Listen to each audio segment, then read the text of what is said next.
In the vast emptiness of space aboard Earth's orbital station Delta, there was only one constant more reliable than the artificial gravity, the creative string of multilingual profanity flowing from Bay 17. This particular symphony of swearing originated from beneath a malfunctioning quantum thruster, where Zeke Lightning Hands Rodriguez was currently engaged in his favorite activity, arguing with inanimate objects. Madre de Dios, which brain-dead penguin designed this configuration? A metallic clang echoed through the bay, followed by the distinctive sound of a wrench making contact with expensive equipment. Who looks at a Type 7 quantum manifold and thinks, you know what this needs to be installed upside down and backwards? Another clang rang out, this one accompanied by a spray of sparks and the sweet smell of ozone.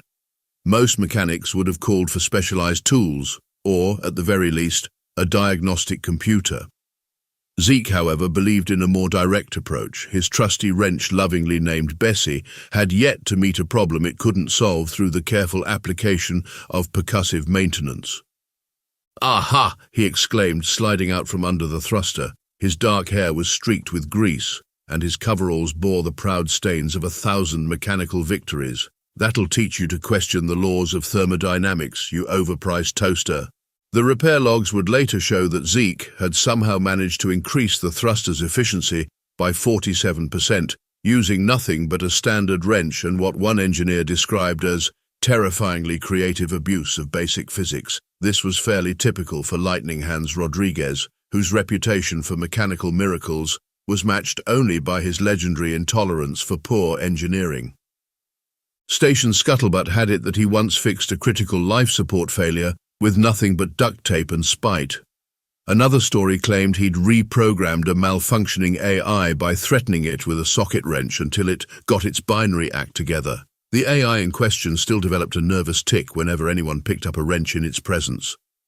Zeke was just about to start on his next project, a gravitational compensator that had been making suspicious squeaking noises, when the station's emergency broadcast system crackled to life. The sound made him jump, banging his head on an overhead panel. "Hee-ho, Dick!" He rubbed his head, glaring at the speakers as Admiral Chen's voice filled the bay. "Attention all personnel, at 0600 hours Earth Standard Time. We received an ultimatum from the Krax'thari Empire. Their fleet has entered the solar system, led by their elite warrior squad, the Obsidian Talons. They are demanding Earth's immediate and unconditional surrender." Zeke snorted, reaching for his coffee mug, a battered thing with "Don't confuse your Google search with my engineering degree" printed on the side. The liquid inside was thick enough to qualify as a new form of matter. "They have given us 12 hours to comply," the Admiral continued, "or face what they term absolute technological superiority." The mug paused halfway to Zeke's lips, a slow grin spread across his face, the kind of grin that had been known to make safety inspectors break out in cold sweats. "Technological superiority, eh?" he muttered, lovingly patting Bessie. "We'll just see about that." The United Earth Defense Council's emergency meeting was going about as well as you'd expect when faced with the imminent arrival of a technologically superior alien empire, which is to say, poorly. "They've got quantum-shifted battlecruisers." General Williams slammed his fist on the holotable, causing the 3D projection of the Krax'thari fleet to wobble. "Our best ships look like steam-powered rowboats in comparison." Admiral Chen rubbed her temples, studying the imposing silhouettes of the alien vessels. The Obsidian Talons flagship alone was larger than their 3 biggest carriers combined. Its hull gleamed with an otherworldly black material that seemed to drink in light itself. "Their message was specific," she said, activating the replay. A hologram materialized, a tall reptilian figure in ceremonial armor that looked like it had been designed by someone who'd watched too many space medieval dramas. "Humans," the Krax'thari commander's voice boomed with unnecessary volume. "I am Supreme War Prince Zixatal of the Obsidian Talons. Your primitive species has been deemed unworthy of independence. Submit to our superior civilization or witness the full might of our technological advancement." "Well," muttered Dr. Patel from R&D, "at least they're humble about it." "They've given us 6 hours left to respond," Admiral Chen continued. "Their warriors are impressive." She brought up the intelligence briefing. Each member of the Obsidian Talons pilots a biomechanical battlesuit that's practically invulnerable to conventional weapons. They've conquered 17 systems using these suits alone. What about unconventional weapons? Colonel Martinez leaned forward, studying the data. There's got to be a weak point in their technology. That's when Lieutenant Commander Zhang, who'd been quietly checking something on her tablet, started laughing. Not the nervous chuckle of someone facing impending doom, but the full-bodied laugh of someone who'd just realized something absolutely ridiculous. "Ma'am," she managed between giggles, "you remember last month's incident with the quantum AI in Hangar Bay 17? Admiral Chen's expression shifted from confusion to horror. "You don't mean the one where that crazy mechanic fixed a rogue artificial intelligence by hitting it with a wrench until it started behaving?" "Yes, ma'am. That's exactly what I mean." "Lightning Hands Rodriguez," General Williams scoffed, "the guy who retrofitted our entire defense grid using spare parts and colorful language. The same man who jury-rigged a first contact protocol using an old radio, and what he claimed was the power of human stubbornness," Dr. Patel added, beginning to smile. "The one who keeps complaining that alien technology is just fancy garbage with too many blinking lights." "Precisely." Lieutenant Commander Zhang pulled up Zeke's service record, a document that consisted mainly of impossible repairs, violated safety protocols, and notes from increasingly bewildered engineering inspectors. "Look at this report from last week. Subject demonstrated ability to identify and exploit critical design flaws in advanced technology through methods that violate several laws of physics and most of our safety regulations." A contemplative silence fell over the room as the implications sank in. "Are we seriously considering," Admiral Chen began, "sending our grumpiest mechanic to face off against the galaxy's most elite warrior squad?" Colonel Martinez finished. "Because they're all about technological superiority, and we happen to have someone who specializes in turning superior technology into very expensive paperweights." "It's completely insane," General Williams stated flatly. Then he grinned. "Which is exactly why those stuck-up lizards won't see it coming." Admiral Chen sighed deeply, already imagining the paperwork this would generate. "Lieutenant Commander, please fetch Mr. Rodriguez and make sure he brings that wrench of his." She paused, then added, "And maybe some duct tape, just in case." As Zhang hurried off, Dr. Patel examined the hologram of the Krax'thari war prince again. "You know," she mused, "for a species so technologically advanced, they seem to have overlooked one crucial detail about humanity." "What's that?" General Williams asked. "The more complex you make something, the more creative humans get about breaking it." No, Combat Instructor Lee pinched the bridge of her nose, watching Zeke completely ignore proper combat stance in favor of examining the training robot's joints. "Mr. Rodriguez, you're supposed to be learning hand-to-hand combat, not whatever this is." "Hang on," Zeke muttered, tapping the robot's knee servo with Bessie. "Whoever programmed this thing's movement patterns clearly never heard of mechanical efficiency. Look at this waste of energy." He gave the joint another experimental tap. "No wonder it's making that grinding noise." "The grinding noise is intentional. It's supposed to be intimidating. It's supposed to be stupid is what it is." Zeke pulled a multi-tool from his ever-present tool belt. "Give me 5 minutes and I'll have this bucket of bolts moving like it was designed by someone with actual engineering sense." In the observation room above, Admiral Chen watched with growing concern as their supposed champion proceeded to completely disassemble the military's most advanced combat training robot. "He's been here for 3 hours, Colonel Martinez noted, and so far he's fixed 4 training robots, rewired our simulation chamber because he didn't like the lighting, and spent 45 minutes explaining to the AI combat instructor why its tactical algorithms were, and I quote, an offense to computational efficiency everywhere." Down in the training room, the robot suddenly sprung to life, executing a perfect series of martial arts moves with ballet-like grace. Zeke nodded approvingly while Instructor Lee stared in bewilderment. "How did you—" "Simple. Your servo timing was off by 0.03 seconds. Amateur mistake, really. Now it's actually energy efficient instead of just looking flashy." He paused thoughtfully. "Though I did add a little something extra to the hydraulic system. Watch this." He pressed a button and the robot began breakdancing. Admiral Chen buried her face in her hands. "Please tell me he's at least reviewed the combat briefing materials." "Oh, he's been reading all right," Lieutenant Commander Zhang reported, pulling up the station's data access logs. "He's gone through every technical manual we have on Krax'thari ship designs, twice. He seemed particularly interested in their environmental control systems. Their environmental systems, they're sending their most elite warriors, and he's studying their air conditioning. According to his notes, and I quote, "Any species dumb enough to route their critical life support through their weapons cooling system deserves what's coming to them." The Admiral was about to respond when General Williams burst into the observation room, looking flustered. "We have a problem. The Krax'thari have moved up their timeline. They'll be here in 1 hour, and Rodriguez hasn't even been to the armory yet." They rushed down to the training room, only to find Zeke calmly packing up his tool belt. The disassembled remains of the combat robot were scattered around him in what appeared to be a meticulous organizational system that made sense only to him.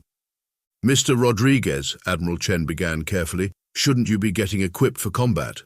The armory has our most advanced battlesuits." "Nah," Zeke replied, checking that Bessie was securely holstered. "Those things would just slow me down. Besides, I've got everything I need right here." He patted his tool belt lovingly. The assembled military brass stared in horror at his chosen equipment: one wrench, a multi-tool, some duct tape, a handful of spare parts that might have once belonged to a coffee maker, and what appeared to be a lucky rubber duck with googly eyes. But the Obsidian Talons," General Williams sputtered. "Their battlesuits are the most advanced technology in the known galaxy." Zeke's eyes lit up with the special kind of madness unique to engineers who've just spotted a really interesting problem. "Exactly, which means they've got plenty of fancy parts that can break." He grinned, showing far too many teeth. "And if there's one thing I know about fancy parts, it's that they always break in the most entertaining ways possible when you know exactly where to hit them." As their champions strolled out whistling an old mechanic's ditty, Admiral Chen turned to her colleagues. "We're about to face the galaxy's most elite warriors with nothing but a wrench and misplaced confidence, aren't we?" "On the bright side," Dr. Patel offered, "at least we'll go down in history, one way or another." The designated meeting point was Earth's largest space station, Orbital Platform Alpha. The Krax'thari had insisted on a neutral venue for what they called the formal submission of inferior species. The human delegation waited in the main hangar bay, which had been hastily decorated with diplomatic flags and what someone thought passed for ceremonial lighting. At precisely 1400 hours Earth Standard Time, the hangar's massive doors parted to admit the Obsidian Talons shuttle. It was a masterpiece of engineering, sleek, black, and radiating enough power to run a small city. The vessel touched down with perfect precision, its landing creating a symmetrical pattern of energy ripples across the deck. The shuttle's main hatch opened with a dramatically timed hiss of steam, revealing Supreme War Prince Zeke and his elite squad. Their biomechanical battlesuits made them look like a cross between ancient samurai and something out of a chrome enthusiast's fever dream. Each warrior carried weapons that could level a small continent. "Humans!" Zeke boomed, his voice modulated to what he clearly thought was an impressive resonance. "We have arrived to witness your—" He trailed off, reptilian eyes narrowing at the sight before him. Instead of an honor guard or military delegation, there was just a small welcoming committee, and at its center, leaning against a maintenance cart and sipping from a thermos, stood a human in oil-stained coveralls. The human appeared to be doing a crossword puzzle. "Hold that thought, big guy," Zeke said without looking up. "Anyone know a 7-letter word for mechanical failure? Because I'm thinking it might be Krax'thari." He chuckled at his own joke. The silence that followed was heavy enough to have its own gravitational field. "What," Zixatal's voice crackled with barely contained rage, "is the meaning of this insult?" Admiral Chen stepped forward, maintaining an admirably straight face. "Supreme War Prince Zixtal, may I present Earth's chosen champion, Chief Engineer Ezekiel Rodriguez. You dare mock the Obsidian Talons?" One of the alien warriors stepped forward, his battlesuit sensors glowing an angry red. "We are the most elite fighting force in 17 systems." "Neat," Zeke replied, finally looking up. He squinted at the warrior's battlesuit. "Hey, quick question. That plasma modulator on your left shoulder, is it supposed to be making that clicking sound?" The warrior's anger turned to confusion. "What clicking?" A distinct click emanated from his shoulder, followed by a concerning whir. "Yeah, that's what I thought." Zeke took another sip of coffee. "You've got your quantum harmonics all out of whack. Probably losing about 40% efficiency minimum. Amateur hour, really." Supreme War Prince Zeke Rodriguez's scales shifted colors in what might have been indignation. You dare critique our superior technology? Our battlesuits are the pinnacle of Krax'thari engineering. Superior, please. Zeke finally put down his crossword and thermos, pushing off from the cart. I've seen better power distribution in a jury-rigged toaster. And don't even get me started on your structural support layout. Who puts a primary power coupling next to a thermal vent? That's just asking for trouble. The alien warriors exchanged uncertain glances. This wasn't how first contact usually went. Enough, Zixtal's voice boomed through the hangar. We are not here to discuss engineering. We are here to accept your surrender. Yeah, about that. Zeke pulled out Bessie, twirling the wrench thoughtfully. See, I've been reading up on your ships. Really interesting stuff. Especially that neat little quirk about how your life support systems are integrated with your weapons cooling. Real elegant design. His grin turned predatory. Would be a shame if someone were to adjust it.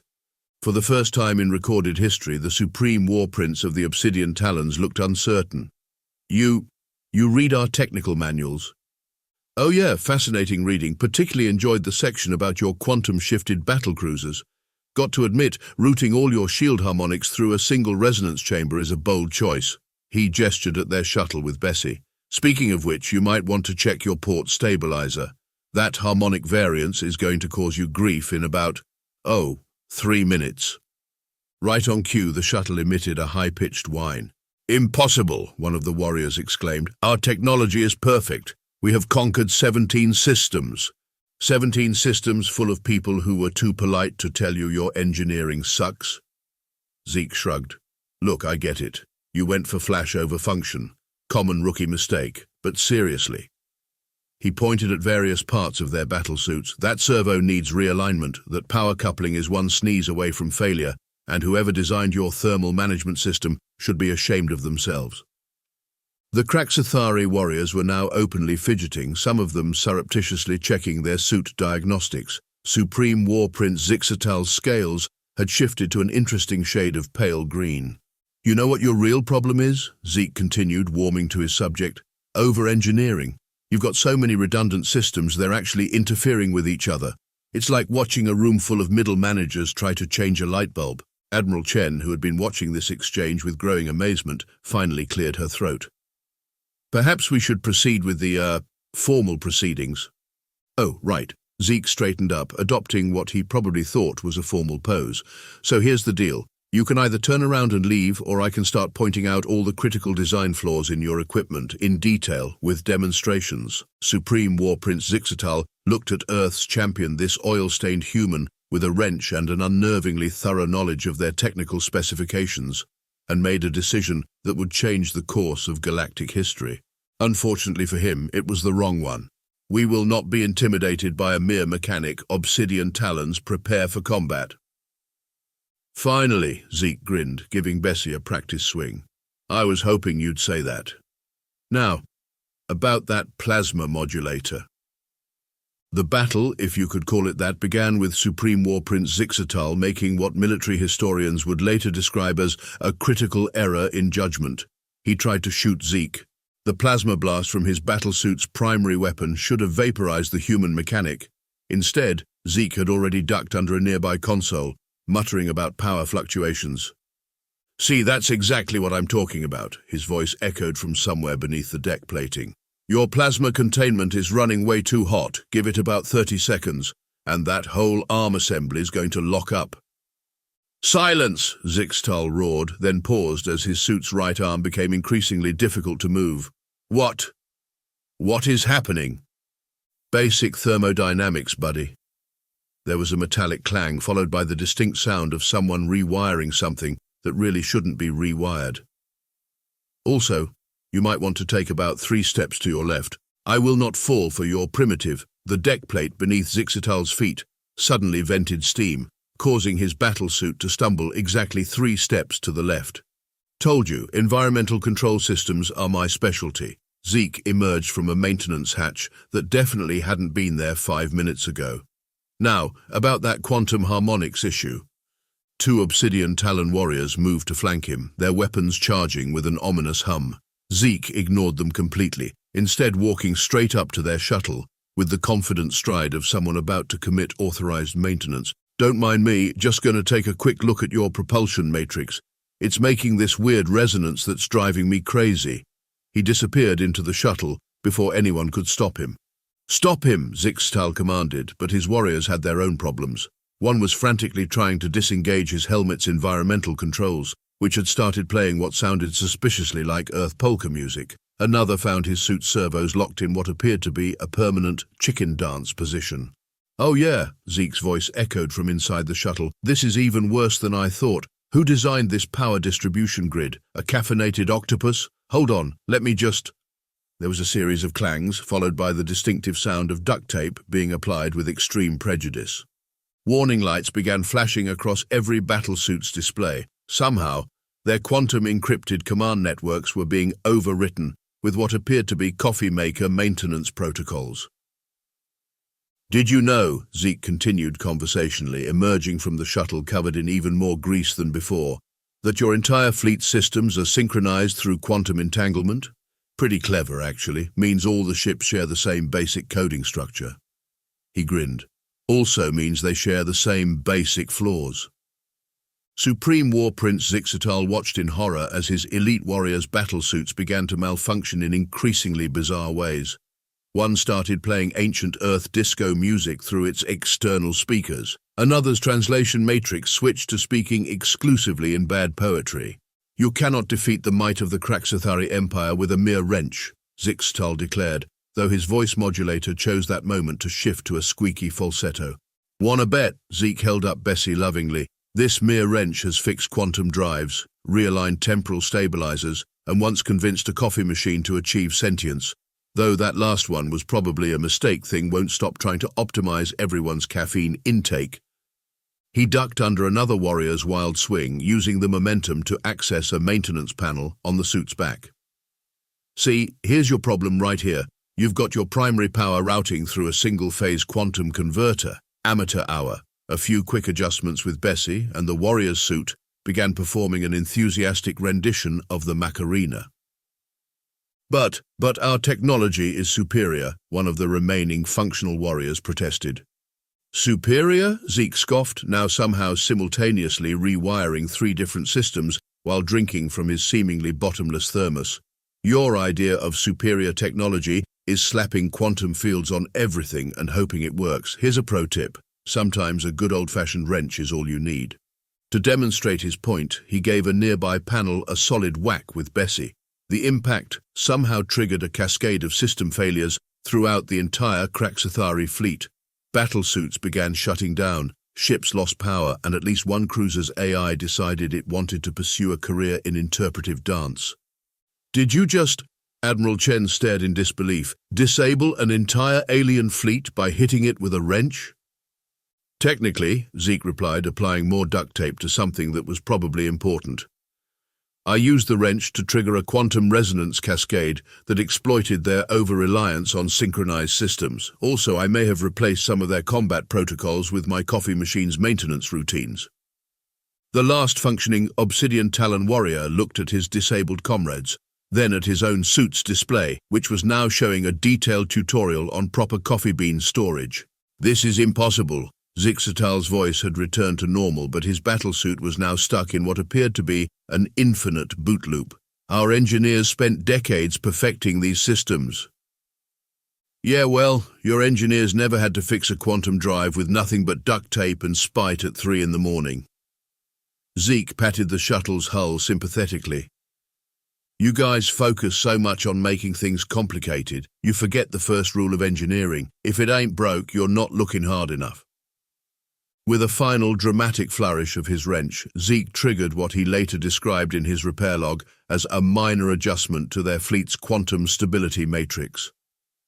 The result was every single Krax'thari ship simultaneously experiencing what could only be described as a technological identity crisis. Battle computers began running recipe applications, navigation systems started calculating knitting patterns. The flagship's main AI developed a sudden and intense interest in 21st century soap operas. Supreme War Prince Zixtal, now trapped in a battlesuit that would only move in reverse while playing calming whale sounds, finally admitted defeat.